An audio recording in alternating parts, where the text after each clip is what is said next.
Selamat pagi pendengar setia Radio Cakrawala yang diberkati Tuhan kita Yesus Kristus. Salam jumpa pagi ini dalam kasih dan anugerah Allah bagi setiap kita yang percaya dan bersandar penuh kepadanya. Sahabat Cakrawala, sesaat lagi kita akan bersama-sama mendengarkan Renungan Oasis Fajar yang akan disampaikan oleh Kapten Damar Harimukti. Selamat mendengarkan, Tuhan Yesus memberkati.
Haleluya, salam sejahtera untuk saudara sekalian yang saat ini mendengarkan Radio Cakrawala Palu di 89,2 FM di program Oasis Fajar, ataupun juga bagi saudara sekalian yang mendengarkannya melalui akun YouTube Radio Cakrawala Palu. Nah, pada hari ini saya masih akan mengambil renungan dari Markus 6 ayat 30-44 dengan judul perikop Yesus memberi makan 5.000 orang. Sebelum kita mendengarkan renungan hari ini, saya undang kita satu di dalam doa. Ya Tuhan Allah Bapa kami, saat ini saat yang khusus, kami mau menyerahkan hati dan pikiran kami kepada Tuhan. Biarlah Tuhan menolong agar kami hari ini dapat memahami dan mengerti firman Tuhan yang akan kami dengarkan. Dan biarlah firman-Mu itu akan membawa kekuatan, memberikan penghiburan, dan juga membawa perubahan dalam kehidupan kami. Terima kasih Bapa, berfirmanlah pada hari ini kepada kami. Kami siap untuk mendengarkan. Di dalam nama Tuhan Yesus, kami sudah berdoa. Amin. Nah, saudaraku yang diberkati oleh Tuhan, tema renungan kita pada hari ini adalah berikan apa yang ada padamu. Berikan apa yang ada padamu. Ayat penekanannya saya ambil dalam Markus 6 ayat 35 sampai ayat yang ke-38. Saya bacakan bagi saudara sekalian. Pada waktu hari sudah mulai malam, datanglah murid-muridnya kepadanya dan berkata, "Tempat ini sunyi dan hari sudah mulai malam. Suruhlah mereka pergi supaya mereka dapat membeli makanan di desa-desa dan di kampung-kampung di sekitar ini." Tetapi jawabnya, "Kamu harus memberi mereka makan." Kata mereka kepadanya, "Jadi haruskah kami membeli roti seharga 200 dinar untuk memberi mereka makan?" Tetapi ia berkata kepada mereka, "Berapa banyak roti yang ada padamu? Cobalah periksa." Sesudah memeriksanya, mereka berkata, 5 roti dan 2 ikan. Saudara yang diberkati oleh Tuhan, saya telah bertemu dengan banyak orang yang tidak mau terlibat dalam pelayanan, bahkan tidak mau berpartisipasi dalam hal apapun, baik untuk misi, untuk pelayanan, maupun segala kegiatan di dalam persekutuan. Karena mereka mengikat dirinya dengan statement, "Saya tidak bisa." Beberapa komentar yang sering saya dengarkan, saya senang menyanyi, saya mau menjadi singers, tapi saya tidak bisa menyanyi sebagus si A atau si B, karena itu saya tidak mau melakukannya. Saya orangnya pemalu, jadi tidak bisa berdoa di depan umum. Saya ingin menjadi pengurus GPS, tapi tidak bisa karena saya sibuk. Saya ingin memberi persembahan seminggu sangkal diri, tapi tidak bisa karena saya masih sekolah. Saya merasa Tuhan memanggil saya menjadi seorang opsir, tapi saya tidak bisa meninggalkan kehidupan lama saya. Dan saudaraku, kita masih dapat menambahkan lagi berbagai macam alasan yang dibungkus dengan kata tidak bisa. Saya sendiri dulunya adalah salah satu dari orang-orang tersebut. Ketika Tuhan memanggil saya menjadi opsir, saya punya banyak kata tidak bisa untuk menolak panggilan Tuhan. Saya pemalu, tidak bisa bicara dengan lancar. Saya tidak pandai bicara. Saya tidak punya banyak talenta. Saya tidak disiplin. Dan ada banyak tidak bisa dalam hidup saya yang membuat saya tidak mau melangkah untuk menjadi seorang opsir.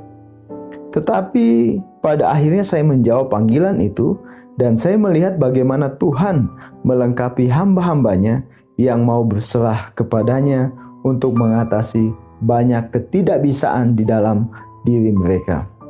Nah saudaraku, ketika Allah memanggil seseorang untuk melakukan sebuah pelayanan, Ia melihat apa yang ada pada orang tersebut, bukan apa yang tidak ada.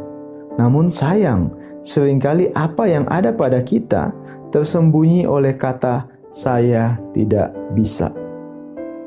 Pengalaman yang sama juga dialami oleh para murid Tuhan Yesus. Ketika Tuhan Yesus memerintahkan mereka untuk memberi makan 5.000 orang laki-laki di luar wanita dan anak-anak, maka dalam Yohanes 6 ayat 7, seorang murid Tuhan Yesus bernama Filipus menjawab, "Roti seharga 200 dinar tidak akan cukup untuk mereka ini meskipun masing-masing mendapat sepotong kecil saja." Tidak akan cukup Tuhan. Roti seharga 200 dinar tidak akan bisa mengenyangkan orang banyak ini. Tidak bisa. Tapi apa respon Tuhan Yesus? Tuhan Yesus bertanya kepada mereka, "Berapa banyak roti yang ada padamu?" Saudaraku, ini sangat menarik bagi saya. Kenapa? Karena Tuhan tidak meminta mereka menghitung berapa roti yang diperlukan untuk memberi makan orang banyak itu, atau berapa banyak uang yang dibutuhkan untuk membeli roti-roti itu. Tapi Yesus bertanya, "Berapa banyak roti yang ada padamu?" Mari kita berhenti sejenak dan merenungkan dua pola pikir yang berbeda ini. Pola pikir para murid, kalau saja saya punya roti atau uang yang banyak, maka saya bisa memberi makan orang banyak itu. Tapi kalau saya tidak punya roti dan uang sebanyak yang saya butuhkan, maka saya tidak bisa melakukan apa-apa. Itu pola pikir murid-murid Tuhan Yesus. Mari kita lihat pola pikir Yesus. Kamu bisa memberi makan orang banyak itu dengan apa yang ada padamu dengan pertolonganku. Jadi di sini semakin jelas kenapa ada banyak orang yang tidak mau berbuat apa-apa untuk pelayanan, untuk misi, atau untuk menolong orang lain. Ada dua hal yang saya catat di sini. Yang pertama, mereka fokus pada apa yang tidak ada pada mereka, bukan apa yang ada pada mereka. Mereka fokus pada apa yang tidak ada pada mereka, bukan pada apa yang ada pada mereka. Coba kalau saya jadi orang kaya, punya uang banyak, punya harta berlebihan, pasti saya bisa membantu orang-orang yang membutuhkan. Ya, itu bagus. Tapi persoalannya, kamu kayanya kapan? Semakin besar pendapatanmu, biasa semakin besar juga pengeluaranmu. Tetapi orang yang fokus pada apa yang dia miliki akan berkata bahwa saya memang tidak punya banyak uang, tapi saya punya sedikit beras yang bisa saya bagikan kepada orang lain. Dia melakukan sesuatu di dalam keterbatasannya. Saya ingat kisah tentang sebuah jam kecil yang tidak mau berputar karena ia merasa tidak bisa berdetik selama 31 juta kali selama setahun. Itu adalah jumlah yang sangat banyak. Bagaimana mungkin saya bisa berdetik selama 31 juta lebih selama setahun? Saya pasti tidak bisa melakukannya. Tetapi kemudian pembuat jam itu bertanya kepadanya, apakah kamu bisa berdetik selama 60 kali setiap menit? Jam itu berkata, wah, kalau hanya 60 kali setiap menit, saya pasti bisa melakukannya.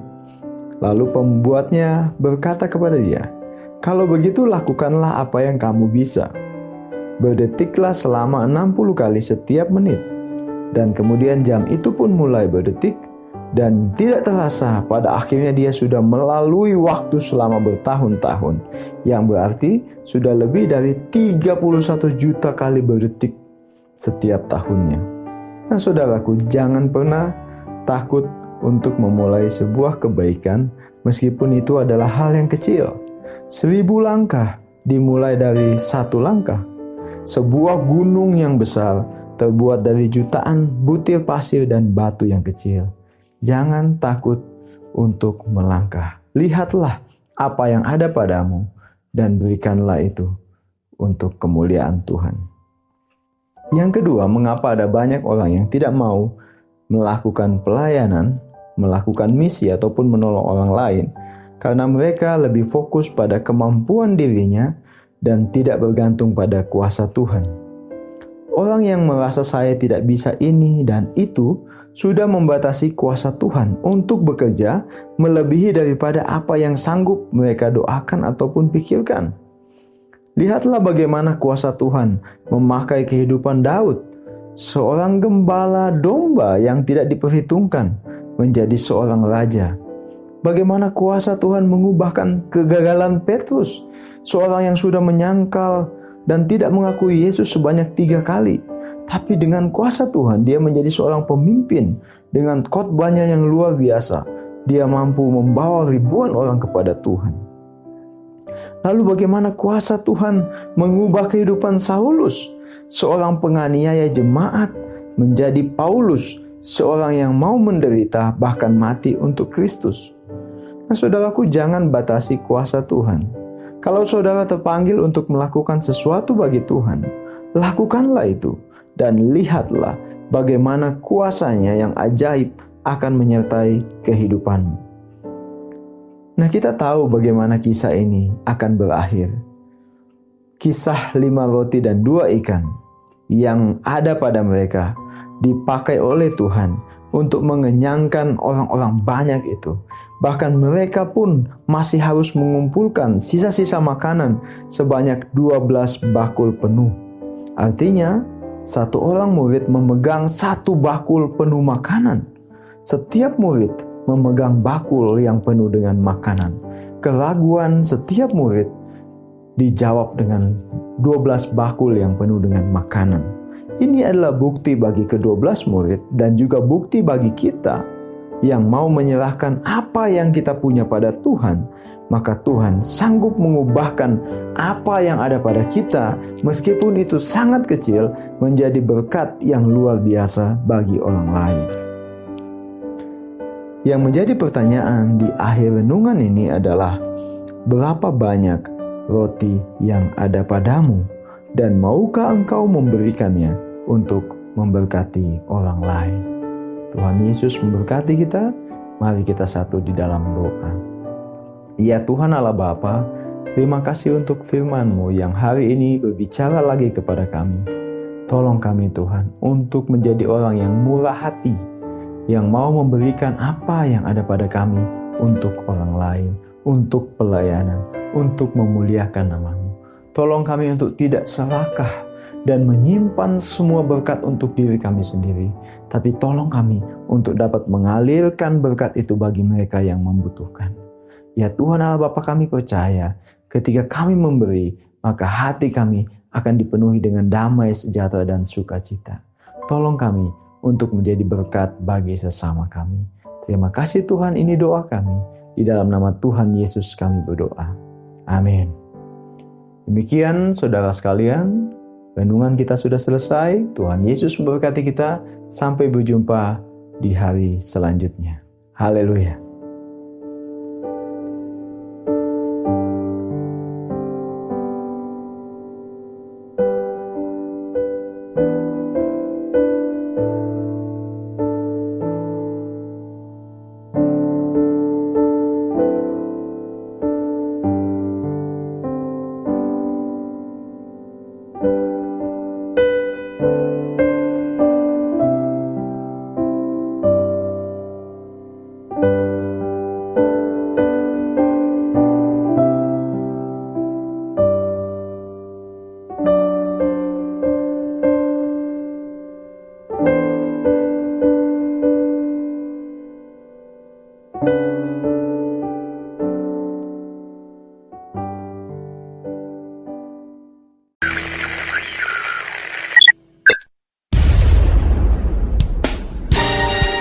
Pastikan Anda tetap bersama dengan kami di gelombang 89,2 FM, The New Cakrawala Radio. God bless us.